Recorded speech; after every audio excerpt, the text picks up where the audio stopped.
सरसकट कुणबी प्रमाणपत्र म्हणजेच ओबीसीचे प्रमाणपत्र देऊ अशा प्रकारचा कुठलाही निर्णय सरकारने घेतला नाही. तशा प्रकारचं आश्वासनही काल त्यांना दिलेलं नाही. घडामोडीकडे बघण्यालायक सध्या तरी काहीच नाही आहे. म्हणजे कशाचा जी.आर. काढणार हे कुठे स्पष्ट केलेलं नाही आहे. काय त्याच्यामुळे जे आहे 2 सप्टेंबरला जो हैदराबाद गॅझेटियरच्या बाबतीमध्ये शासन निर्णय निघाला होता, परवा पण त्यांची मागणी अशी होती बा यासंबंधी तुम्ही सूचना द्या अधिकाऱ्यांना. आता तशा प्रकारच्या कुठल्या सूचना सरकार देते त्याच्याकडे आम्ही लक्ष ठेवून आहोत.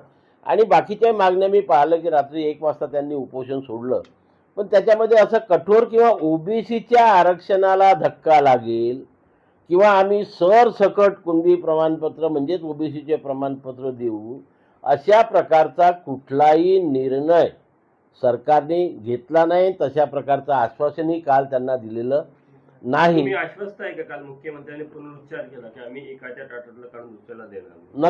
नक्कीच मी याच्यापूर्वी सुद्धा म्हटलं आणि ही काही पहिली वेळ नाही आहे. माननीय मुख्यमंत्री देवेंद्रजी फडणवीस यापूर्वी सुद्धा अनेकदा बोललेले आहे की आम्ही ओबीसीच्या आरक्षणाला धक्का लागू देणार नाही. आणि सरसकट महत्त्वाचा शब्दप्रयोग इथे आहे की ज्या मागणीवरती हे आंदोलन खूप दिवस चाललं होतं की सरसकट कुणबी प्रमाणपत्र, ती सरसकट कुणबी प्रमाणपत्र सुद्धा आम्ही देणार नाही.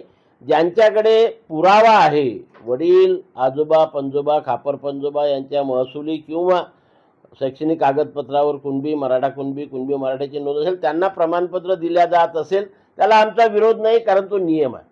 परंतु अशा प्रकारचा पुरावा नसताना सरसकट जी मागणी होती ती अजूनही सरकारने मान्य केलेली नाही. आणि म्हणून काल सुद्धा नागपूरला आपल्यासोबत वार्ता करताना एका कार्यक्रमामध्ये ते असं बोलले की आम्ही ओबीसीच्या आरक्षणाला धक्का लावणार नाही आणि सरसकट प्रमाणपत्र देणार नाही, एका समाजाच्या ताटातून काढून दुसऱ्याला देणार नाही. याचाच अर्थ ओबीसीच्या आरक्षणाला धक्का लागलेला नाही.